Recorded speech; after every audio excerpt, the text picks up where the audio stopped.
Okay, we're about to break down a pretty wild Fox Business interview with U.S. Senator Joni Ernst.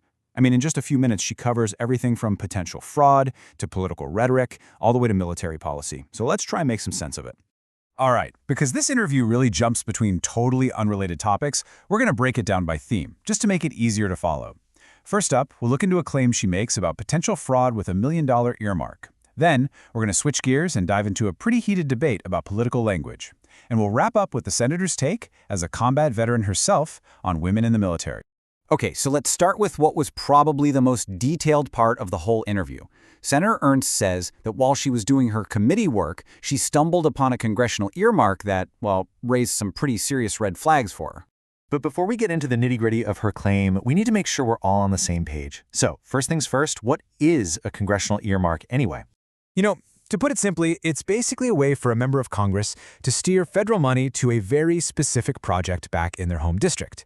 And it's a really powerful tool, right? On one hand, people praise them for bringing investment to local communities. But on the other hand, they're often criticized because, well, they can be misused. So the earmark we're talking about here was requested by Representative Ilhan Omar, and it was for a cool $1 million. And that's the number at the heart of all of Senator Ernst's allegations. So what exactly were these red flags that Senator Ernst was talking about? Well, she alleges that this $1 million was supposed to go to a substance abuse clinic, but that the clinic was actually located inside a restaurant. Kind of strange, right? And on top of that, she says it was run by just 3 people who, according to the IRS paperwork she saw, all listed the exact same home address. Okay, so what was the outcome of all this? That's the big question. Well, according to Senator Ernst, when she brought these issues to light, the House actually went ahead and stripped that $1 million earmark right out of the spending bill. And then, bam, the interview just takes this incredibly sharp turn. We're going from the nitty-gritty of government spending to a much wider and, frankly, much more intense debate about political language, all centered around a recent shooting incident. So here's where the two sides clash. The interviewer points out that figures like Alexandria Ocasio-Cortez were calling the incident murder. And Senator Ernst's response is immediate. She fires back, calling that part of a pattern of what she describes as dangerous rhetoric coming from the left. And she doesn't stop there. She makes a really direct accusation about what this kind of language leads to. She claims that these words, whether it's intentional or not, are actually inciting more violence. So her bottom line on this topic is basically a call for everyone to just stop talking about it. She argues people should let the official investigation finish its work instead of, as she put it, armchair quarterbacking the whole thing. All right, now for the third and final topic shift in this interview. We're moving on to military policy, specifically the role of women in combat. And this is a really important one to pay attention to because it's crucial to remember Senator Ernst is a combat veteran herself. So her perspective here comes from personal experience. So you might be wondering, why is this coming up now?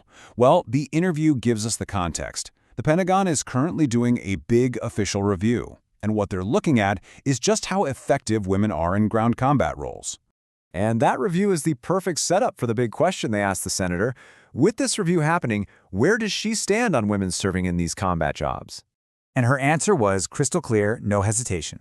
She said, look, if the standards, we're talking physical and mental standards, are exactly the same for men and women, then any woman who is qualified should absolutely have the chance to compete for those positions. Period. And she didn't just leave it at that. She backed up her position with a bunch of really strong arguments. First, she said that qualified women are just as effective as the men they serve alongside. Then she kind of flipped the script and asked, well, are we going to pull out the men who are underperforming too? She even raised the question of whether this whole review was really just targeting women because of their XX chromosomes.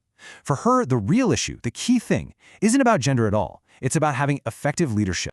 So there you have it. We went from a deep dive on an earmark controversy to a really sharp exchange on political rhetoric and finished with a powerful defense of women in the military. And all of that was packed into just one short interview. Pretty incredible. And all of this really leads us to one last big question. When you see a lawmaker pivot from the tiny details of a spending bill to the front lines of a culture war to military policy, all in the span of a few minutes, what does that tell us about the job of a politician today? What does it reveal about the pressures and the different hats they have to wear in public? It's definitely something to chew on.